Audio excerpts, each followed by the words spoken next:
Today we are visiting the Bendigo Cemetery to visit the final resting place of an English convict transported to Australia in 1838. Her name was Mary Ann Axford.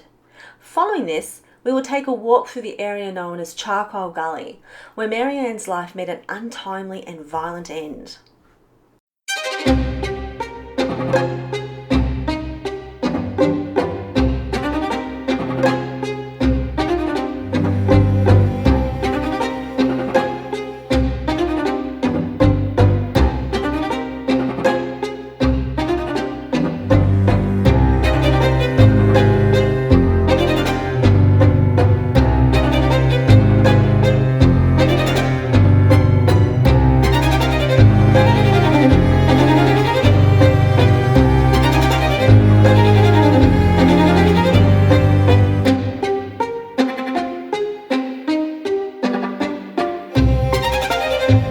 Mary Ann was born in Bath in England in 1811, and she was working as a housemaid in Bath when in March of 1837 she was charged with stealing a hat from a Thomas Miles.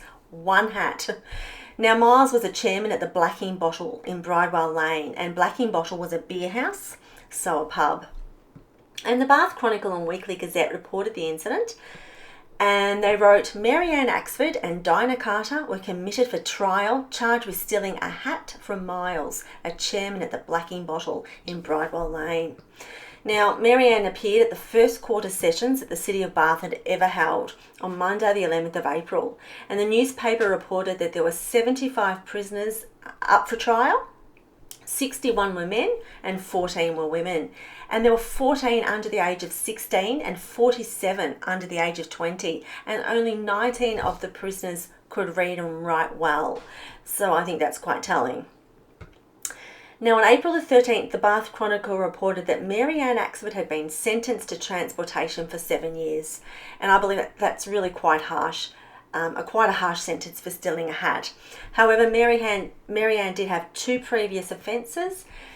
She received 12 months imprisonment for stealing an umbrella, and she received 6 months imprisonment for stealing a shawl. So she did have a bit of history of thieving. And these prior offences likely contributed to her receiving a harsher sentence. Now, Mary Ann was 26 years old, and she was 4 feet and 11 inches. Tall. She was described as having a sallow complexion, an oval head, dark brown hair, oval visage, low forehead, light brown eyebrows, dark hazel eyes, and a medium nose, mouth and chin. And I put Mary Ann's convict description into the ChatGPT, and this is the image that it has given me. And I also asked for an image of Mary Ann of what it may have looked like when she was at the Bath Assizes being sentenced to transportation for 7 years, and this is what the ChatGPT has given me. And then I asked for another image of Mary Ann when she was 45 years old, when she sadly died in quite horrific circumstances. I've also used the new program Sora, which is a text-to-video AI program, and made a little video of what Mary Ann may have looked like stealing the hat in the beer house.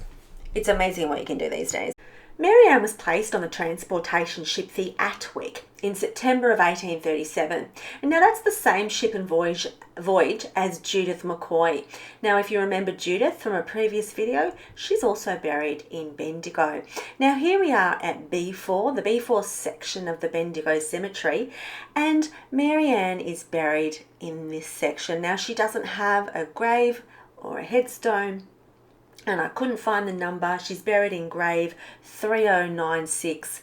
So Mary Ann is somewhere beneath the ground here, and she's actually buried under her married name, which is Dore, D-O-R-E. So Mary Ann Dore, actually just Mary Dore is the name given on her burial record. Now, the Atwick arrived in Van Diemen's Land in January of 1838, and there were 151 female convicts on board. One died during the voyage, leaving 150 to land. And the master of the Atwick was H. Mackay, and the surgeon was Peter Leonard.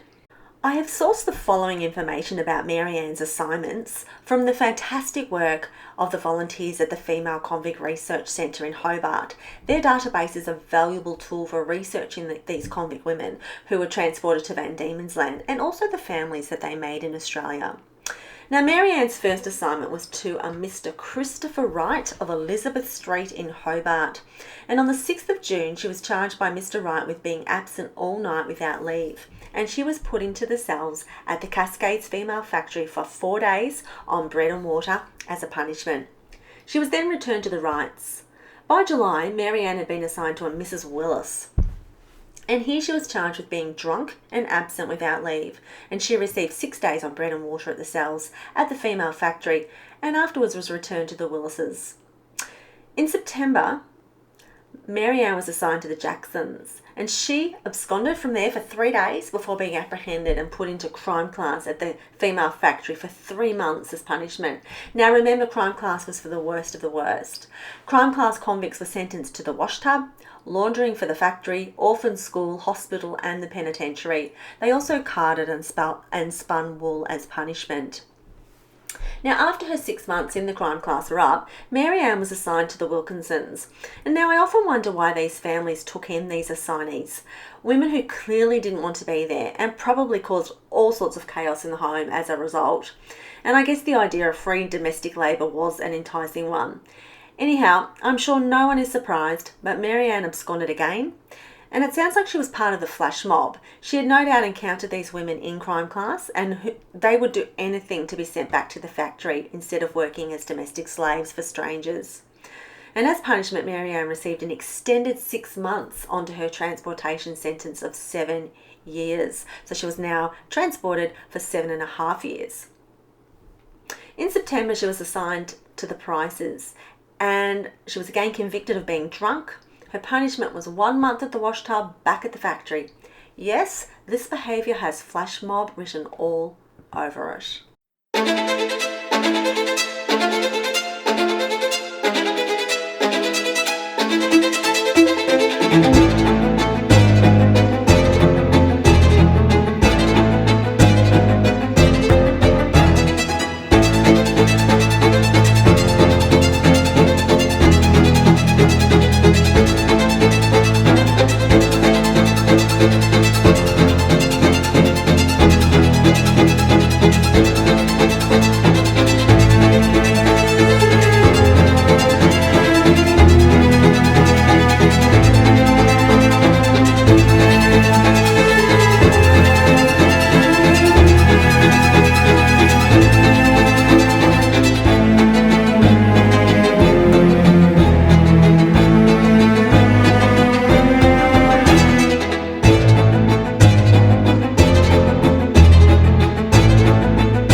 On a website called Immigration Place. Now, a descendant of Mary Ann has written a short biography about her life for the project. Now, Immigration Place was a project set up in 2014 to be a nationally significant commemorative place in the heart of Australia's national capital, Canberra. And that's what the website says. Immigration Place is designed to build awareness of our migrant history and stimulate interest amongst all members of our community. And it reflects Australia's migrant past, present and future, and celebrates the continuing contribution of immigrants to Australia's culture, values and identity. Now, has anyone ever been to Immigration Place? Seen it? Has it been built yet? I'm not sure. But my question now is, does anybody know of a similar monument or project celebrating our convict history? And I'm not talking about the buildings where the convicts used to be incarcerated, such as Port Arthur and the Female Factory and Hyde Barracks. I mean, they're fantastic places. but a dedicated monument in Canberra acknowledging our convict history and the indentured servitude of the convicts that built this nation. There was literally years of free labour that those convicts gave to pay off their petty crimes that really built this nation, or the foundations of modern Australia. And I just wanted to know, is there a project that really celebrates that in Canberra? By August of 1841, Mary Ann was assigned to the Kerrs. Now here she was admonished for drunkenness and disorderly conduct. Notice she was admonished, not punished. During her time with the Kerrs, Mary Ann met fellow convict John Dorr, and that's D-O-R-E, Dorr, who had been transported in February of 1832 for arson. He was a ploughman from rural England, where he was sentenced to death for his part in burning down the barns of one Sir Henry Wright Wilson at Barton Stacey during the spring riots of 1830. Letters were sent to farmers threatening to destroy their property unless they removed the machines or raised their wages, and these letters were signed by the mythical Captain Swing. The machine breakers of southern England were the rural equivalent of the Luddites, who destroyed machines in factories during the Industrial Revolution in northern England, and the term Luddite was coined for the protesters who opposed the introduction of machines that threatened their jobs. Over 500 swing rioters were transported, the rest being sentenced to death or imprisonment in Britain. John Dorr's sentence was commuted to transportation for life, and he was the ripe old age of 22 when he was transported. And here is the image the Find My Convict ancestor ChatGPT has given me for John. Now, unfortunately, AI still thinks most humans look like movie stars, so make of that image what you will. And here's a video of John burning down the barns of Sir Henry at Barton Stacey, courtesy of Sora. So Mary Ann and John met, and their relationship must have had a positive effect on Mary Ann because no further misdemeanours were recorded against her name. She received her ticket of leave in May of 1842 and her certificate of freedom in October of 1844. And John seemed to be a good influence, with conduct reports describing him as useful and well behaved. So yeah, I believe he was definitely a good influence on Mary Ann. John finally received a conditional pardon in 1845, which meant the couple were free to leave Tasmania and head towards the mainland. We can track their movements by the birthplaces of their children. Their first son, John Jr., was born in 1844 in Prosser's Plains, north of Hobart, in the district of Spring Bay. A second son, Henry, was born at Greater Swan Point near Launceston. 2 years later, Mary Ann gave birth to a daughter named Harriet, back down near Hobart at Prosser's Plains. Now, it's a bit confusing, but I believe Harriet died of diarrhoea when she was about 17 months old, which is quite sad, but quite common, unfortunately, in those times. There are some discrepancies in the records, but it appears Harriet did die in Tasmania at a young age. Their fourth and final child, a son, was born in 1850, and his name was Charles, although they didn't have a name for him when they registered his birth at Prosser's Plains. Now, it is here their movements get a little sketchy. A great-granddaughter of the couple has written about them on the Immigration Place website, and she writes, "The family moved from Tasmania to the Port Phillip district, which is now called Victoria, in 1850, and their eldest son, John, married in Daylesford in 1868.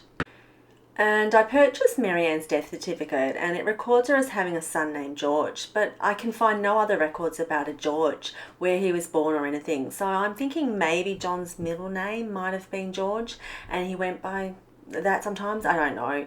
As you can see, it is the first name on the list. George, Henry, and 3 others. Harriet, Charles, and question mark. No more particulars known. What we do know is that Mary Ann and her family did move to Victoria. And sadly, sometime between 1850 and 1865, John, Mary Ann's husband, died. And I can't find his death certificate anywhere, so it may be that his name has been spelt incorrectly on the record. The death of John appears to have had a terrible effect on Mary Ann. Whether it was due to a desperate need or something else, Mary Ann reverted back to her old ways. The Bendigo Advertiser reported on Wednesday the 11th of January 1865 with a page 3 headline, "Larceny." Mary Dorr, charged with stealing several articles of clothing from Samuel Smith, quarryman from Back Creek, was again brought before the bench. The case had been partially heard a week ago and was remanded for the production of two witnesses, a Mrs. Pinder and a Mrs. Havlin. One was the proprietor of the beer shop from which the robbery was taken. I won't read all that. Okay, so the prisoner was found with a bundle of clothes in her possession. Mrs. Pinder said the prisoner was at her place on the evening before the robbery but left in a short time, and it was about 7 o'clock. The towel found in the bundle was hers. Mrs. Havlin disposed that the prisoner came to her place with the bundle of clothes in her hand. And Edward Harrington, police constable, gave evidence of the arrest of the prisoner at Havlin's with the bundle in her possession. Hester Semple, a puddler's wife from Back Creek, said that on the 27th or the 28th of December, she saw the prisoner sitting on the ground about 30 yards from her door. And the next day, when hearing of the robbery, she went over to the place and found the bag and produced it. Samuel Smith identified the bag as his and of the one in which 15 pennyweights of gold had been. So there was obviously gold in the bag as well, which I'm sure would have been what Mary Ann was after. The prisoner merely said in her defence that she picked up the bundle and she was committed for trial at the Circuit Court on the 7th of February. Prov, the Public Records Officer Victoria, lists her as Mary Dorr, alias Mary Douglas, found guilty of larceny. Mary Ann was sentenced to 6 months of hard labour for the crime, and it is here that we learn of a man named William Douglas. William hailed from the Isle of Man, and Mary Ann was cohabitating with him in a place called Charcoal Gully in Bendigo, or Sandhurst as it was known then. So she was sometimes referred to as Mary Ann Douglas, or alternatively as Mary Ann Dorr. On records, the pair did not marry. A few years later, on the 17th of October in 1867, Mary Ann once again appeared before the courts at the Sandhurst Town Hall, and this time she was charged with drunkenness, and she was fined 5 shillings or she faced 24 hours in the lockup. The following day she was also remanded for wilfully trespassing on the Sandhurst railway lines, so it was likely part of the same drunken spree. A year later, tragedy struck. Mary Ann was killed by the man she was living with, William Douglas. Before delving into the details of the inquest, I can't help but wonder where her children were, her sons, during these years. It's heartbreaking to witness Mary Ann's decline in the aftermath of John's death. What must her children have thought? Where were they?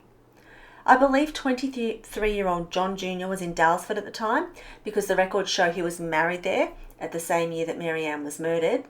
Henry would have been 21 and Charles 17. But I've found no records of their whereabouts during this period, and it would not surprise me at all that the boys would want nothing to do with William Douglas. The man just sounds like a dreadful person. But what about the welfare of their mother? I'm sure there is a lot more to this story.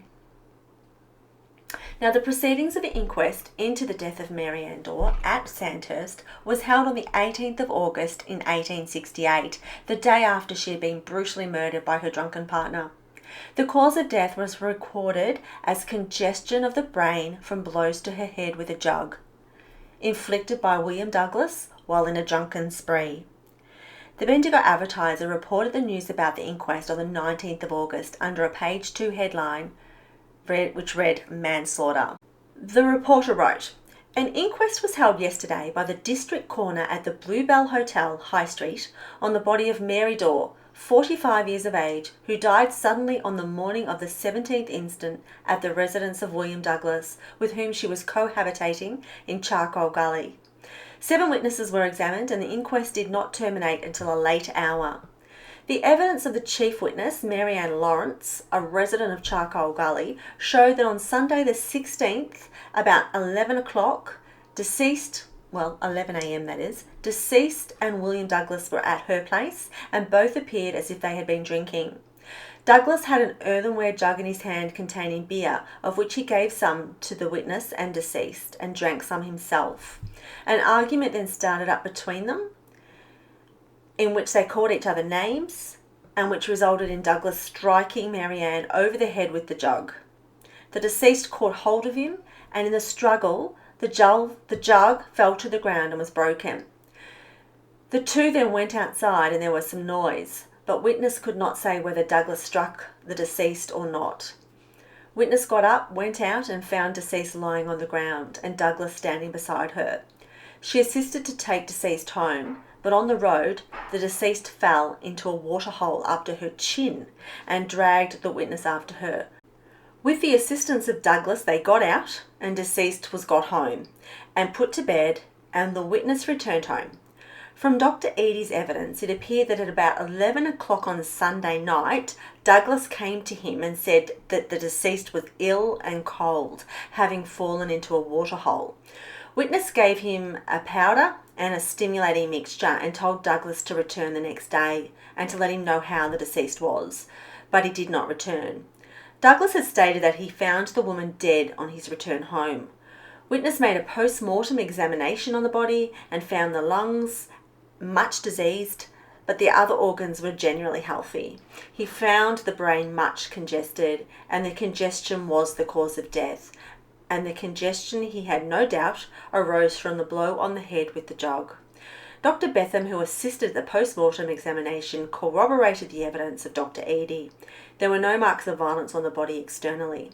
The jury returned a verdict that between the hours of 2 and 3 o'clock a.m. on the 17th instant, that's the 17th of August, the deceased Mary Dore came suddenly by her death in the hut of William Douglas in Charcoal Gully, Sandhurst, by injuries inflicted on her head with a jug, by the hands of the said William Douglas, thereby producing congestion of the brain, and we, the jury, therefore, find the aforesaid William Douglas guilty of manslaughter. Now, William had pleaded not guilty to the charge of manslaughter, but fortunately the jury saw fit to find him guilty. However, he was sentenced to just 18 months. Only 18 months for killing poor Mary Ann. What an unjust and appalling sentence. Although Mary Ann's life was one of hardship and injustice, we remember her as one of the founding mothers of this nation. One of her descendants has written, John Dore and Mary Ann Axford now have hundreds of descendants in all parts of Australia, and as one of those many descendants, I am in awe of the harsh conditions that they endured in England before they were convicted and transported to Australia, on the convict ships during their journeys to Australia, and the conditions they endured in the new colonies of Van Diemen's Land and Port Phillip. Mary Ann, we remember you.